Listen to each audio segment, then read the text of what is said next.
Good morning to Keep the Faith with Pastor Frank. Pray you had a good day yesterday and are looking forward to a great day today. I hope you got your coffee close to you. I've got mine. Uh, Good morning, Brother Lee. It's good to see you. Pray here everything's going well with you and your wife, brother. Well, good morning, Gigi. It's good to see you. Pray you're doing good. Uh, Hope you've been in touch with mom and dad. Let me know how they're doing. Good morning, Sister Liz. Good to see you. Always good to have you online. Brother Gary, good to see you online this morning.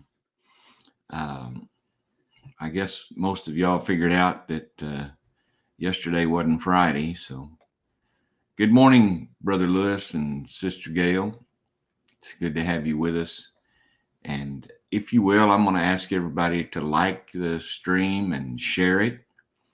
It helps get it out to more people. This morning, we're going to just talk about it's going to be real simple, just talk about Jesus growing up. And uh,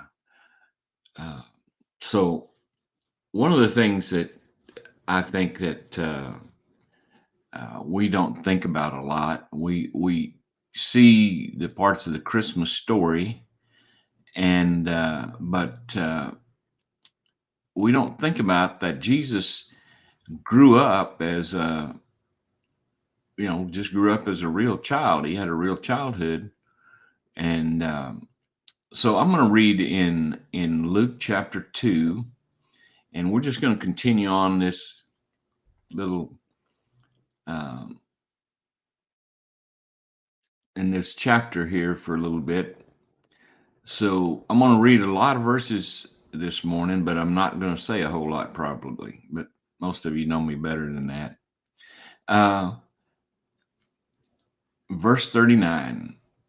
When Jesus' parents had fulfilled all the requirements of the law of the Lord, they returned home to Nazareth in Galilee. There the child grew up healthy and strong, and he was filled with wisdom, and God's favor was on him. Every year, Jesus' parents went to Jerusalem for the Passover festival. And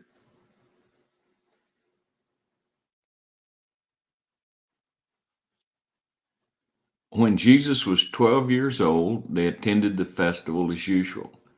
After the celebration was over, they started home to Nazareth, but Jesus stayed behind in Jerusalem. His parents didn't miss him at first because they assumed he was among the other travelers. But when he didn't show up that evening, they started looking for him among their relatives and friends. When they couldn't find him, they went back to Jerusalem to search for him there. 3 days later, they finally discovered him in the temple, sitting among their religious teachers, listening to them and asking questions. All who heard him were amazed at his understanding and his answers. His parents didn't know what to think. Son, his mother said to them, why have you done this to us? Your father and I have been frantic searching for you everywhere. But why did you need to search? He asked. Didn't you know that I must be in my father's house? But they didn't understand what he meant. Then he returned to Nazareth with them and was obedient to them, and his mother stored all these things in her heart. Jesus grew in wisdom and stature and favor with God and all the people. So this this this piece of the story now, just prior to this, of course, uh, uh, Jesus has been taken to be circumcised as is under the law. The priest is had recognizes him as the Messiah. Um, a prophetess there recognizes him as the Messiah, starts telling everybody about him. Then they go back to Nazareth. So uh, Jesus grew up healthy and strong, and he was filled with wisdom beyond his years, and um, of course, God's favor was on him.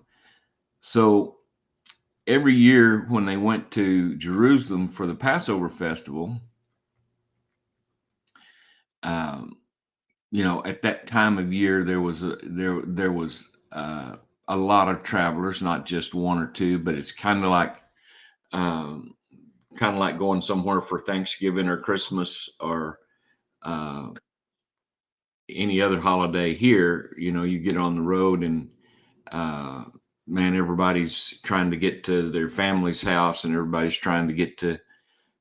So at that time, traffic consisted of either riding on a donkey or a horse or walking, and um, so they made the trip to Jerusalem. And Mark, they're still in Nazareth, and but uh, so uh, when it's time to go home, Jesus um, stayed, and I think we miss the significance of what Jesus was doing. Now, I can understand the parents being frantic, and uh, uh, I can even understand them getting caught up and starting out on the journey without recognizing Jesus wasn't with them. You get to fellowshipping with people and get to talking about things, and kids get to playing, and if you're not careful, you'll just assume your children are there, and so that's what happened to him. So, but uh, the thing is they started looking for him, and if you've ever had a child um, missing, then you know that every minute that you don't see him or her, the more frantic you become in your search. You begin to search, you begin to widen the search, you begin to do everything you can to find your child. Um, they found him in the temple, and he said something. Uh, said, "Didn't you know I must be in my father's house?" And I think the King James said, "Didn't you know I must be about the Father's business?" I like this. He needed to be in his father's house, and when they found him, he was sitting among the religious teachers. He was listening to them, asking questions, and everyone was amazed at his understanding and his answers. And I want you to understand, I don't believe at this time that those religious teachers were used to many people asking questions that needed a real answer. And I believe that Jesus was asking questions that needed an answer that required them to think about what they were going to say. And and having answers to questions that they asked them that surprised them, that he would know as much about God as as and more than they did. It was an important interaction between this child and the religious leaders at the time. And I really believe, I mean, I don't have any other thing, but I really believe it had more of an impact on the priests at the temple at that time, that and the religious leaders. I believe that there was a pretty good little crowd gathered there to listen to this child answer questions and ask questions, because you know how children are. When he first started trying to ask questions, they probably just would say, you need to go on and go back to your house, get out of our hair. But I think the questions he were asking were questions that deserved an answer, and that's what brought this conversation start. So I like what this says. He was giving them answers to questions that they really um, just didn't expect, and he was asking questions that made them think way beyond what they'd had to before, and it was really good for them. So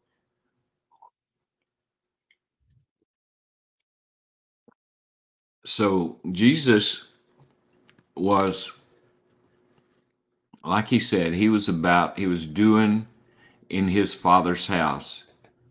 Good morning, Sister Lorraine. Good to see you. Good morning, Brother James. Good to see you. Um, so uh, Jesus said, "Didn't you know I need to be in my Father's house?" But they didn't understand what he meant. Now, it was time for Jesus to, uh, it was time they had, that Jesus had to begin to interact with the religious leaders at the time. Uh,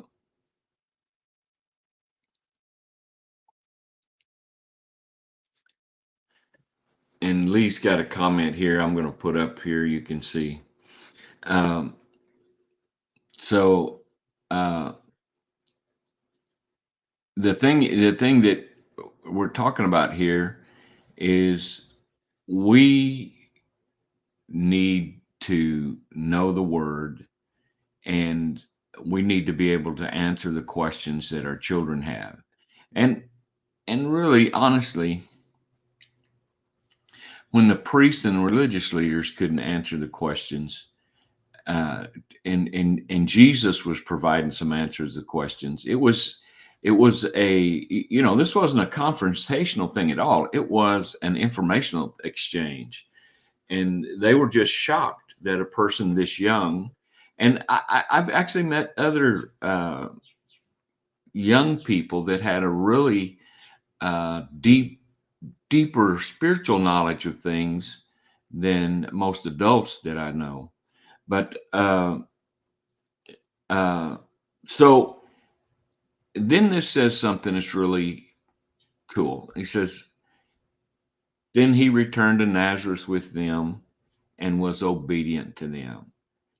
And his mother stored all these things in her heart." And um, several times you'll hear this, that, and his mother stored all of these things in her heart, or she pondered all of these things in her heart. And so I'm thinking, I don't have any proof for it, but I'm thinking Luke got to talk to her, and that's where he got a lot of the information he shares with us, especially about the his birth and the days shortly after that, the things that happened here. I'm kind of thinking that's where he got the information, and maybe a lot of other information too. So the key here is to understand that Jesus grew in wisdom, in stature, and in favor with God and man. Jesus, even as a child, kept out of sin. Jesus, as a young man, kept out of sin. Jesus, as a teenager, kept out of sin. Jesus, as all through his life, he was, even though he was obedient to Mary and Joseph, he was growing closer to God. So I want you to understand this morning that as Jesus grew up, he became more aware of who he was, and he became more aware of what he needed to do. And I want you to understand that's the same thing that happens with us. As we grow up, we become more aware of who we are. And if we'll listen, we become more aware of what we need to do. So this morning, in this Christmas season, I'm going to call it Christmas season already. I mean, I'm excited about getting to celebrate the birth of Jesus. So get everybody excited. Let people know Jesus loves them, And this time of year, you have every opportunity to just let people know that Jesus loves them. So this morning, I'm going to tell you this time, uh, keep the faith, and I'll see you, Lord willing, Monday morning, 6:30 a.m. God bless.